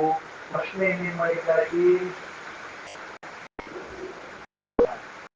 ಏನ್ ಪ್ರಶ್ನೆಯನ್ನು ಮಾಡ್ತಾ ಇದ್ದಾರೆ ಅಂದ್ರೆ, ಭಗವಂತ ನಿನ್ನನ್ನ ಹೇಗೆ ಉಪಾಸನೆ ಮಾಡಬೇಕು ಹೇಳು ಅಂತ ಕೇಳ್ತಿದ್ದಾರೆ. ಶ್ರೀರಾಚಾರ್ಯ ಅಂತಾರಲ್ಲಿ ಮಹಾಲಕ್ಷ್ಮೀ ದೇವಿಗೆ ಭಗವಂತನನ್ನು ಹೇಗೆ ಉಪಾಸನೆ ಮಾಡಬೇಕು ಯಾರು ಅಂತ ಗೊತ್ತಿರಲಿಲ್ವೇನೋ. ಗೊತ್ತಿದ್ರೆ ಯಾಕೆ ಪ್ರಶ್ನೆ ಮಾಡಿದ್ಲು ಅಂದ್ರೆ, ಜಾನಂತ್ಯ ಅಪಿ ದೇವ್ಯ, ಮಹಾಲಕ್ಷ್ಮಿಗೆ ಗೊತ್ತಿದ್ರೂ ಕೂಡ ಲೋಕಾನುಗ್ರಹಾರ್ಥಂ ತಾನು ಪ್ರಶ್ನೆ ಕೇಳಿದಾಗ ಭಗವಂತ ಉತ್ತರ ಕೊಟ್ಟರೆ ಲೋಕಕ್ಕೆ ಉಪಯೋಗವಾಗ್ತದೆ. ಎರಡನೇದ್ದು ವಿಶೇಷ ಅನುಗ್ರಹಾರ್ಥಂ, ನನಗೆ ವಿಶೇಷ ಜ್ಞಾನ ಆಗಲಿ, ವಿಶೇಷ ಜ್ಞಾನಾರ್ಥಂ. ಲಕ್ಷ್ಮೀದೇವಿ ಅಂತಾಳೆ, ನಾನೇನು ಭಗವಂತನಷ್ಟು ದೊಡ್ಡವಳಲ್ಲ, ಅವನು ಹೇಳಿದ್ರೆ ನನಗೆ ಇಷ್ಟು ವಿಶೇಷ ಜ್ಞಾನ ಬರ್ತದೆ ಅಂದಮೇಲೆ ಮಹಾಲಕ್ಷ್ಮಿಯಂತಹ ಮಹಾಲಕ್ಷ್ಮಿ ತನಗೆ ಹೆಚ್ಚಿನ ಜ್ಞಾನವಾಗಲಿ ಎನ್ನುವ ಉದ್ದೇಶದಿಂದ ಪ್ರಶ್ನೆ ಮಾಡ್ತಾಳೆ ಅಂದ ಮೇಲೆ ಋಷಿಗಳು ಮುನಿಗಳು ಕೂಡ ದೇವತೆಗಳು ಏನ್ ಮಾಡ್ತಾರೆ ಅಂದ್ರೆ ನಾವು ಇನ್ನೂ ಹೆಚ್ಚಿನ ಜ್ಞಾನ ಸಂಪಾದನೆ ಮಾಡಬೇಕು ತಿಳಿದುಕೊಂಡು ಮಾಡ್ತಾರೆ. ಇದು ಐತ್ರೇಯ ಮತ್ತು ಛಾಂದೋಗ್ಯ. ಇದನ್ನು ಬಿಟ್ಟರೆ ಶ್ರೀಮದಾಚಾರ್ಯರು ಗೀತಾ ಭಾಷ್ಯದ 2ನೇ ಅಧ್ಯಾಯದ 54ನೇ ಶ್ಲೋಕದಲ್ಲಿ ಒಂದು ಮಾತನ್ನು ಹೇಳ್ತಾರೆ. ಎಲ್ಲಿ ಗೀತಾ ಭಾಷ್ಯ 2 ಮತ್ತು 54 ಬರೆದಿಟ್ಟುಕೊಂಡಿರ್ಲಿ, ಮನೆಗೆ ಹೋಗಿ ಆಮೇಲೆ ಓದುವಂತೆ. ಗೀತಾ ಭಾಷ್ಯದಲ್ಲಿ ಶ್ರೀಮದಾಚಾರ್ಯ ಹೇಳ್ತಾರೆ, ಜಾನಂತಿ ಪೂರ್ವರಾಜಾನಃ ದೇವ ಋಷಯಸ್ತಥೈವ ಚ ತಥಾಪಿ ಧರ್ಮಾನ್ ಪೃಚ್ಛಂತಿ ವಾರ್ತಾಳೆ ಗುಚ್ಚರಿತ್ತಯೇ ನತೆ ಗುಚ್ಛಾ ಪ್ರತೀಯಂತೆ ಪುರಾಣೇ ಸ್ವಲ್ಪಬುದ್ಧಿಯಾಂ. ಬಹಳ ಚಂದ ಮಾತು ಶ್ರೀಮದಾಚಾರ್ಯ. ಆ ಶ್ಲೋಕ ಏನದ ಅಂತ ಹೇಳಿದ್ರೆ, ಅರ್ಜುನ ವಾಚ ಪ್ರಶ್ನೆ ಬರ್ತದೆ, ಸ್ಥಿತ ಪ್ರಜ್ಞಸ್ಯ ಭಾಷಾ ಸಮಾಧಿಸ್ತಸ್ಯ ಕೇಶವ. ಅಲ್ಲ ಕೃಷ್ಣ, ಅಪರೋಕ್ಷ ಜ್ಞಾನಿಗಳು ಅಂದ್ರೆ ಯಾರು, ಅವ್ರ ಲಕ್ಷಣ ಏನು ಅಂತ ಕೇಳ್ತಾನಂತ ಅರ್ಜುನ. ಅಯ್ಯ, ತಾನು ಅಪರೋಕ್ಷ ಜ್ಞಾನಿ ಅಲ್ಲ, ಗೊತ್ತಿಲ್ಲ ಅವನಿಗೆ. ತಾನು ಅಪರೋಕ್ಷ ಜ್ಞಾನಿ ಆಗಿದ್ದರೂ ಪ್ರಶ್ನೆ ಕೇಳ್ತಾನೆ, ಅಪರೋಕ್ಷ ಜ್ಞಾನಿಗಳು ಅಂದ್ರೆ ಯಾರು ಅಂತ. ಅದಕ್ಕೆ ಶ್ರೀನಿವಾಸರು ಕೊಡ್ತಾರೆ, ಜಾನಂತಿ ಇವತ್ತವರಿಗೆ ಪೂರ್ವರಾಜಾನ, ಹಿಂದಿನ ರಾಜಗಳೆಲ್ಲ ಇಷ್ಟು ನ್ಯಾಯ ಇಟ್ಟಿದ್ರು ಅಂದ್ರೆ ಬರೇ ರಾಜರಲ್ಲ, ದೇವ ಋಷಯ ತಥೈವಚ, ದೇವತೆಗಳು ಋಷಿಗಳು ಎಲ್ಲರಿಗೂ ಗೊತ್ತಿದೆ. ಆದರೂ ಧರ್ಮಾನ್ ಪೃಶ್ಯಂತಿ, ಆದರೂ ಪ್ರಶ್ನೆ ಕೇಳ್ತಾರೆ. ಯಾಕಂದ್ರೆ ವಾರ್ತಾಳಿ ಗುಪ್ತವಿರ್ತಾರೆ. ಪ್ರಶ್ನೆ ಕೇಳಿದವರು ಉತ್ತರ ಹೇಳಿದವರು ಲೋಕದಲ್ಲಿ ಪ್ರಸಿದ್ಧರಾಗ್ತಾರೆ. ನಾಳೆ ಏನ್ ಪ್ರಶ್ನೆ ಕೇಳಿದ್ರೆ ಒಂದು ಹೇಳ್ತೀವಿ ನಾವೆಲ್ಲ, ಪ್ರಶ್ನೆ ಕೇಳಿದವರು ಉತ್ತರ ಹೇಳಿದವರು ಇಬ್ರು ಪ್ರಸಿದ್ಧರಾಗ್ತಾರೆ. ಮತ್ತು ಗುಪ್ತವಿರ್ತಾರೆ, ರಹಸ್ಯ ಹೊರಗೆ ಬರಬೇಕಲ್ಲ. ನೋಡ್ರಿ, ನತೆ ಗುಹ್ಯ ಪ್ರತೀಯಂತೆ ಪುರಾಣೇ ಸ್ವಲ್ಪ ಬುದ್ಧಿನ. ಮಂದಾಧಿಕಾರಿಗಳಾದ ನಮಗೆ ಪುರಾಣದಲ್ಲಿ ಹೇಳಲಾಗಿರುವಂತಹ ಆ ವಿಷಯ ಸಹಜವಾಗಿ ತಿಳಿಯಂಗಿಲ್ಲ. ಹೇಳ ಒಂದು ದೃಷ್ಟಾಂತ ಹೇಳ, ಇವ್ರು ಚರ್ಚಾ ಮಾಡದೆ ಹೋಗಿದ್ರೆ ನಮಗೆ ಗೊತ್ತಾಗ್ತಿರ್ಲಿಲ್ಲ ಅನ್ನೋದು ಒಂದು ದೃಷ್ಟಾಂತ ಹೇಳ್ತೀವಿ. ಯಾರು ಶಿಲಕಶಾಲಾ ಭಕ್ತರಾಗಲಿ, ಚೈತಿಕಾಯನದಾಗಲಿ ಆಗಲಿ, ಪ್ರವಾಹನ ಜೈಬಿಲಿಗಳಾಗಲಿ ಚರ್ಚೆಯನ್ನ ಮಾಡದೇ ಇದ್ರೆ ಕೆಲವು ವಿಷಯಗಳು ನಮಗೆ ತಿಳಿತಿರ್ಲಿಲ್ಲ. ಏನ್ ತಿಳಿತಿರ್ಲಿಲ್ಲ ಅಂದ್ರೆ, ಸಾಮ ಎಂಬ ಹೆಸರು ಅಗ್ನಿಗೆ ಇದೆ ಅಂತ ನಮಗೆ ಎಂದು ಗೊತ್ತಾಗಬೇಕು. ದಕ್ಷ ಪ್ರಜಾಪತಿಗಳಿಗೆ ಅನ್ನ ಅಂತ ಕರೀತಾರಂತೆ ಎಂದು ಗೊತ್ತಾಗುತ್ತೆ ನಮಗೆ. ಇದು ಯಾವಾಗ ಗೊತ್ತಾಯ್ತು? ಈ ಈ ರಹಸ್ಯವಾದ ವಿಷಯಗಳೆಲ್ಲವೂ ಇವರು ಚರ್ಚೆ ಮಾಡಿದ್ರು ಅನ್ನೋದಕ್ಕೆ ಹೊರಬಿತ್ತು. ಅಂದ್ರೆ ಜ್ಞಾನಿಗಳು ತಿಳಿದು ಚರ್ಚೆಗೆ ಕೈ ಹಾಕ್ತಾರೆ ಅದರ ಅರ್ಥ ಏನು ಅಂತಂದ್ರೆ ಅನೇಕ ರಹಸ್ಯಗಳನ್ನ ಹೊರಹಾಕಲಿಕ್ಕೆ. ಸೂರ್ಯ ನಮ್ಮ ಪ್ರಾಣಕ್ಕೆ ಶ್ವಾಸೋಚ್ಛ್ವಾಸಕ್ಕೆ ಅವಾಂತರ ಅಭಿಮಾನಿ ದೇವತೆ ಅಂತ ನಾವು ಎಂದು ತಿಳ್ಕೊಂಡಿದ್ವಿ? ಎಲ್ಲೂ ತಿಳಿದಿದ್ದೇ ಇಲ್ಲ. ಬರೀ ನಾವು ಮಳೆ ಬರೆಸ್ತಾನೆ, ಚಳಿ ಬರೆಸ್ತಾನೆ, ಬಿಸಿಲು ಮಂಡಲ ಇಷ್ಟೇ ತಿಳ್ಕೊಂಡಿದ್ವಿ. ಅಲ್ಲ, ಅವ ನಿಮಗೂ ಇದ್ದಾನಪ್ಪ ಅಂತ ತಿಳ್ಕೊಂಡು ಹೇಳಿದವರು. ಅರ್ಥ ಆಯ್ತಾ ಹೇಳಿದ್ದು ಅಂತ ಹೇಳಿ. ಅದಕ್ಕೆ ಸೂರ್ಯ ಆತ ನಮಗೆ ಶ್ವಾಸೋಚ್ಛ್ವಾಸಕ್ಕೆ ಇಂಥವೆಲ್ಲ ಅಂಶಗಳು ಇವರು ಪ್ರಶ್ನೆ ಮಾಡದೇ ಇದ್ರೆ ಬರ್ತಿದ್ದಿಲ್ಲ. ಸರಿ ಆಯ್ತಾ? ಇದರ ಮೇಲೆ ಮತ್ತೊಂದು ವಿಷಯ. ಶ್ರೀಮದಾಚಾರ್ಯರು ಗೀತಾ ತಾತ್ಪರ್ಯದ 2ನೇ ಅಧ್ಯಾಯದ 46ನೇ ಶ್ಲೋಕದಲ್ಲಿ, ಎಲ್ಲಿ 2ನೇ ಅಧ್ಯಾಯದ 46ನೇ ಶ್ಲೋಕದ ಗೀತಾ ತಾತ್ಪರ್ಯಗಳು ನಾನು ಹೇಳ್ತಾರೆ. ಏನಂತಾರೆ? ಹೌದು, ಇದನ್ನು ಮಾಡೋದು ಚಲೋನೋ ಜಪತಪಗಳನ್ನು ಮಾಡೋದು ಚಲೋನೋ ಅಂತ ಪ್ರಶ್ನೆ. ನಿಮ್ ಪ್ರಶ್ನೆ ಮಾಡ್ಕೋದು ಚರ್ಚೆ ಮಾಡ್ಕೋದು ಕೂಡೋದು ಚಲೋನೋ, ಸುಮ್ಮನೆ ಕಣ್ಣು ಮುಚ್ಚಿಕೊಂಡು ಜಪ ಮಾಡಿ ಹಿಡ್ಕೊಂಡು ಪ್ರದಕ್ಷಿಣೆ ನಮಸ್ಕಾರ ಹಾಕೋದು ಚಲೋನೋ ಅಂತ ಕೇಳಿದ್ರೆ ಶ್ರೀರಾಚಾರ್ಯ ಅಂತಾರೆ, ಕೃಷ್ಣನೇ ಹೇಳ್ಯಾನ, ಯಾವತ್ ಪ್ರಯೋಜನಂ ವಿಷ್ಣೋಃ ಸಕಾಶಾತ್ ಸಾಧಕಸ್ಯ ಚ ಧರ್ಮಮೋಕ್ಷಾದಿಕಂ ತಾವತ್.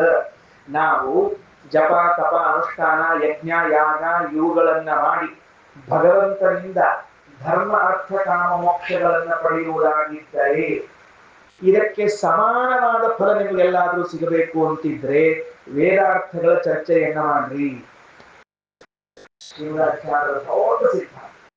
ಏನಂತಾರೆ? ಯಾವತ್ ಪ್ರಯೋಜನಂ ವಿಷ್ಣೋಃ ಸಕಾಶಾತ್ ಸಾಧಕಸ್ಯ. ನನಗೆ ದೇವರಿಂದ ಏನೇನು ಫಲ ಸಿಗುತ್ತದಲ್ಲ, ಎದಕ್ಕೆ? ಯಜ್ಞ ಮಾಡಿದ್ದಕ್ಕೆ, ಪ್ರದಕ್ಷಿಣೆ ಹಾಕಿದ್ದಕ್ಕೆ, ನಮಸ್ಕಾರ ಮಾಡಿದ್ದಕ್ಕೆ, ದಾನ ಕೊಟ್ಟಿದ್ದಕ್ಕೆ, ಧರ್ಮ ಮೋಕ್ಷಾದಿಕಂ ತಾವತ್ ಸರ್ವ ವೇದ ವಿದೋ ಭವೇತ್. ವೇದಗಳನ್ನ ಅಧ್ಯಯನ, ಶಾಸ್ತ್ರಗಳನ್ನ ಅಧ್ಯಯನ ಮಾಡೋದು ಸಿಗ್ತದೆ. ಅದೇಂದ್ರೆ ಏನ್ ಕೇಳಿದ್ರೆ ವೇದಾರ್ಥನೇನ ಅಯೋ ಯಸ್ಮಾತ್ ವಿಷ್ಣೋ ಜ್ಞಾನಂ ಪ್ರಕೀರ್ತಿತಂ. ವೇದಗಳ ಅರ್ಥ ನಿರ್ಣಯ ಅಂದ್ರೆ ಏನು? ವಿಷ್ಣುವಿನ ಜ್ಞಾನ ಮಾಡಿಕೊಳ್ಳುವುದು ಅಂತ ಅರ್ಥ ಅಲ್ರಿ. ವೇದಗಳ ಅರ್ಥ ವಿಷ್ಣುವಿನ ಜ್ಞಾನ ಆಗಲಿ, ಅದಕ್ಕೆ ದೇವ ಯಾಕೆ ಹೊರಕೊಡ್ಬೇಕು ಅಂದ್ರೆ ಜ್ಞಾನ ಪ್ರಸನ್ನ ಹರಿಹಿ ಯಥೋ ಅಖಿಲ ಫಲಪ್ರದ. ಜ್ಞಾನದಿಂದ ಪ್ರಸನ್ನನಾದ ಭಗವಂತ ಎಲ್ಲವನ್ನ ಕೊಡ್ತಾನೆ. ಸಿದ್ಧಾಂತ ಏ ಅರ್ಥ ಆಯ್ತಾ?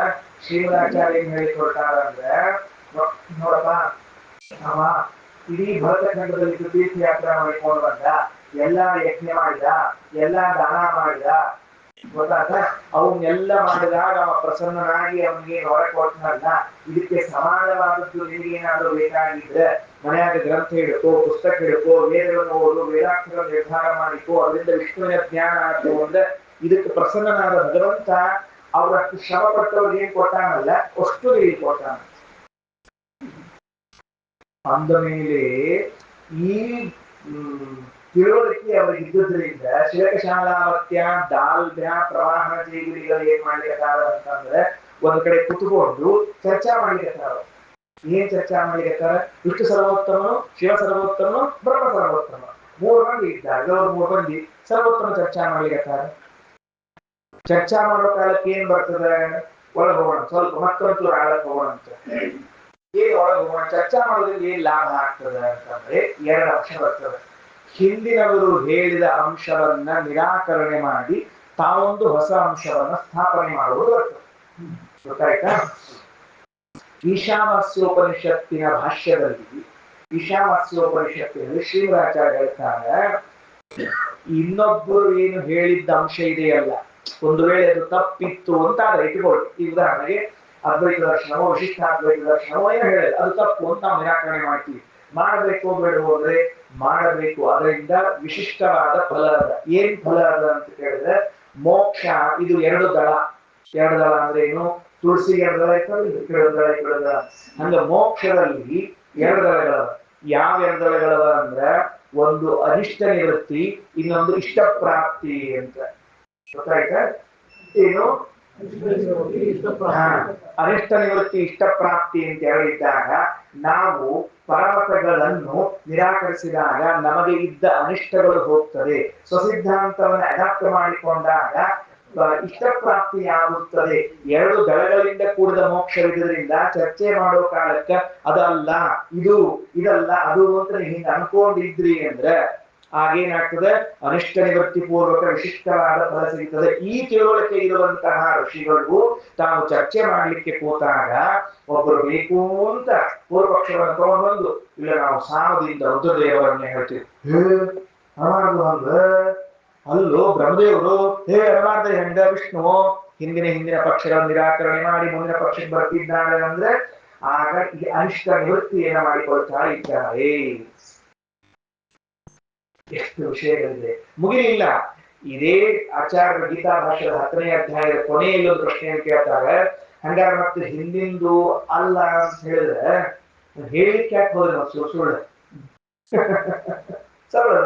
ಹಿಂದಿಂದ ಅಲ್ಲ ಅಂತಿದ್ರೆ ನಿಮಗೆ ರುದ್ರದೇವರೇ ಸರ್ವೋತ್ತಮ ಅಲ್ಲ ಅಂತಿದ್ರೆ ಮತ್ತೆ ಹೇಳಿಕ್ಕೆ ಯಾಕೆ ಹೋದ್ರಿ ಅಂತ ಕೇಳಿದ್ರೆ ಅದಕ್ಕೆ ಶ್ರೀಮದಾಚಾರ್ಯ ಅಂತಾರೆ, ಹಂಗ ಹೇಳ್ಬಿಟ್ರೆ ಹಿಂದಿಂದ ವ್ಯರ್ಥ ಆದೀತು, ಅದಕ್ಕೆ ನಾ ಹಂಗ ಹೇಳ್ತಿಲ್ಲ. ಅಥವಾ ಬಹುನೇತೇನ ಕಿಂ ಜ್ಞಾತೇನ ಅರ್ಜುನ ಅಂತಂದ್ರೆ ಅದಕ್ಕೆ ಹೇಳ್ತಾರೆ ನೋಡ್ರಿ. 10:42 ಗೀತಾ ತಾತ್ಪರ್ಯ ನೋಟ್ಸ್ ತಗೊಳ್ರಿ. 10:42 ಗೀತಾ ತಾತ್ಪರ್ಯ ಅಂತ ತಿಳ್ಕೊಂಡು, ಅಥವಾ ಬಹುನೇತೇನ ಕಿಂ ಜ್ಞಾತೇನ ಅರ್ಜುನ ಇಷ್ಟಭ್ಯಾಮಿದಂ ಕೃಷ್ಣಂ ಏಕಾಂಶೇನ ಸ್ಥಿತೋ ಜಗತ್. ಅಲ್ಲಿ ಅಂತಾರೆ ಅನ್ಯಾದಿಖ್ಯ ಜ್ಞಾನಾರ್ಥಂ ಜ್ಞಾಪನಾರ್ಥಂ ಶುಭಂಚ ಆಕ್ಷಿಪ್ಯತೆ ಕ್ವಚಿತ್.